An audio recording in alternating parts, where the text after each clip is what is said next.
Good morning class. बेटा आपकी 4.3 के 1 to 7 क्वेश्चन हो चुके थे ना।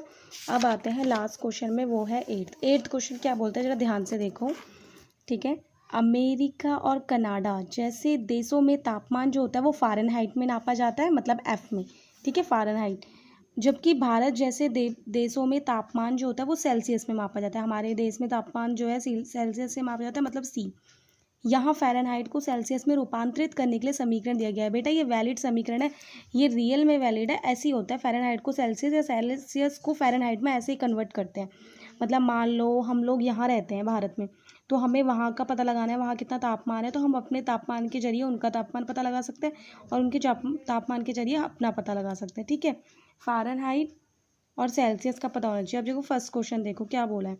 सेल्सियस को ये है सी, सेल्सियस को एक्स मान लो, मतलब यहाँ पे एक्स ले लो, और फ़ारेनहाइट को वाई मान लो, और रेखिक समीकरण का आलेख खींचो। आलेख खींचना सबको आता है। तो देखो मैंने फर्स्ट कैसे करा है, मैंने सबसे पहले मेन समीकरण लिख दिया, ठीक है। उसके बाद मैंने फर्स्ट पार्ट क्या करा, नया रेखिक समीकरण क्या बनेगा, सेल्सियस को एक्स मानना था और फ़ारेनहाइट को वाई माना था, ये बन गया। उसके बाद देखो अब मुझे एक्स मानना है, क्योंकि मैंने बताया था जिसके साथ मल्टीप्लाई में होता है वो मानता है, तो हम एक्स मानेंगे, ये तो पता है हमें। एक्स मानेंगे क्या, ये 5 हटाना है बेटा हमें नीचे से कैसे भी करके, तो 5 का टेबल वाला मानना, 5 के टेबल में जो डिजिट्स आती है वो मानना। मैंने 5 से ही स्टार्ट किया, मैंने एक्स को 5 मान लिया, जिससे 5 से 5 कट जाएगा, एक्स की जगह 5 रखा है, 5 से 5 कट गया, आंसर आ गया ये। फिर ऐसे ही 5 के बाद 10 मान लिया, 5 2 जा 10, 10 भी कट गया, आंसर आ गया ये। फिर मैंने 15 मान लिया, 5 3 जा 15, आंसर आ गया ये। तो बन गया एक्स 5 लिया तो 41 आया, 10 लिया तो 50 आया, 15 लिया तो 59 आया। अब आप ग्राफ कैसे बनाओगे, आपने देखा 5 10 15 और यहाँ पे 41 50 59, सबसे बड़ा 59 जा रहा है, मतलब कि 59 60 से छोटा। तो अगर मैं 10 का टेबल पढ़ूँ 60 तक इजीली हो जाएगा। और आपको भी पता है कि जो ग्राफ होते हैं, जैसे ये ग्राफ होता है, अगर तुम 0 से 10 ले रहे हो तो जो बीच में जो बड़ी लाइन होती है वो 5 का काम करेगी। ऐसी जो नेक्स्ट बॉक्स होगा उसमें जो बीच की लाइन होगी वो 15 का काम करेगी, और ये 20 हो जाएगी। तो 10 का टेबल इज़ वेरी ईजी, ठीक है, इन ग्राफ। तो आप ग्राफ में बनाना इसे, तो मैंने 10 के टेबल से बना दिया, इसे 60 तक बनाया क्योंकि वाई 59 तक जा रहा है, और ये 70 तक बना है मेरा। बट लेकिन अगर आपको नहीं बनाना है, आपको छोटा बनाना है, तो आप 15 है ना 20 तक बना लेना लास्ट, ठीक है, 20 तक, क्योंकि 20 के अंदर ही तो 15 आ जाएगा, यहीं तक तो हो जाएगा, इसके आगे तो काम ही नहीं है। ऐसे इधर काम नहीं है तो इधर आप 10 20 तक बना लेना इन दोनों को भी, ठीक है। अब खींचते हैं, एक्स 5 था तो मैंने देखा कुछ यहाँ पे होगा बीच में 5, ये 5 ले लिया, और 41 40 से थोड़ा सा ऊपर ले लिया, ठीक है। फिर 10 था तो 10 50 ये ले लिए, 15 और 59 ये ले लिए, 60 से थोड़ा सा नीचे। ग्राफ खींच बता दिए, ये इसका ग्राफ है। आप लोग ग्राफ में बनाओगे प्रॉपरली। तो ये था इसका फर्स्ट क्वेश्चन, बहुत ईजी था ना, याद रखना 5 का टेबल लेना है एक्स में, क्यों, क्योंकि 5 से 5 काटना है मुझे कैसे भी करके, ठीक है। अब इसका सेकेंड पॉइंट देखो, यदि तापमान 30 डिग्री सेल्सियस हो, मतलब आपको सी की वैल्यू दे रखी है 30, तो फ़ारेनहाइट में बताओ। थर्ड वाले में 95 डिग्री एफ दे रखा है, सेल्सियस में बताना है, ठीक है। तो सेकेंड और थर्ड सेम ही है एक हिसाब से। देखो सेकंड में बोला है कि तापमान आपको 30 डिग्री सेल्सियस दे रखा है, मतलब 30 ले लो सी की जगह, सॉल्व कर देना, ये कटेगा 5 6 जा 30, तो ये हो जाएगा 54 + 32, ये आंसर आ जाएगा। लास्ट में लिख देना, अतः फ़ारेनहाइट में तापमान इक्वल ये है 86 डिग्री। मैंने हाफ करा है, पूरा आप करोगे।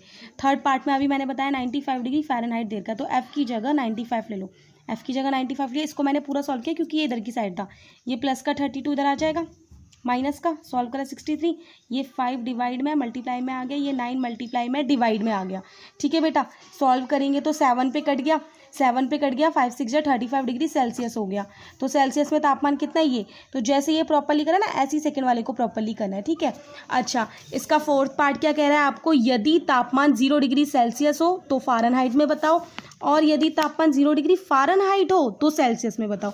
तो दोनों में बोल दिया, तो ए और बी पार्ट ले लेते हैं। मैंने लिखा तापमान 0 डिग्री सेल्सियस है, तो सी की जगह 0 पुट कर दिया।